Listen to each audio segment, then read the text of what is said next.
بسم اللہ الرحمن الرحیم۔ ناظرین کرام، آج ہم آپ کے لیے لائے ہیں کچھ دانا لوگوں کے تعلیم کے اوپر اقوال زرعی۔ کہتے ہیں کہ جب تعلیم کا بنیادی مقصد نوکری ہو تو معاشرے میں نوکر ہی پیدا ہوتے ہیں، رہنما نہیں۔ علم دل کو ایسے شاداب رکھتا ہے جیسے خشک زمین کو بارش۔ اور فرماتے ہیں کہ تعلیم انسان کو بولنا تو سکھا دیتی ہے، مگر یہ نہیں کہ کب، کہاں اور کتنا بولنا ہے۔ مزید کسی نے فرمایا کہ جس گھر میں تعلیم اور نیک ماں ہو وہ گھر تہذیب اور انسانیت کی یونیورسٹی ہوتی ہے۔ اس سے آگے کسی کا قول کچھ یوں ہے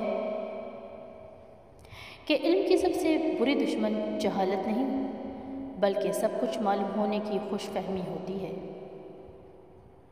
اور اس کے بعد کسی نے کیا خوب کہا ہے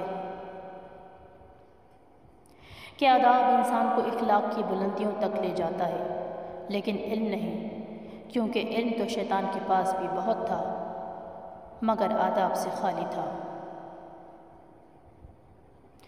اور کسی نے کیا خوب کہا ہے کہ زندگی مسلسل امتحان ہے، یہاں 10 بار گرنے کے بعد 11ویں بار اٹھ جانے کا نام ہی کامیابی ہے۔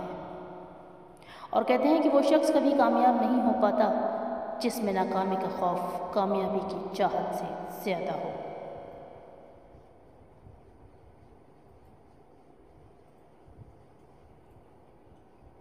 آپ تعلیم پر پورا دھیان دیں، اپنے آپ کو عمل کے لیے تیار کریں، یہ آپ کا پہلا فرض ہے۔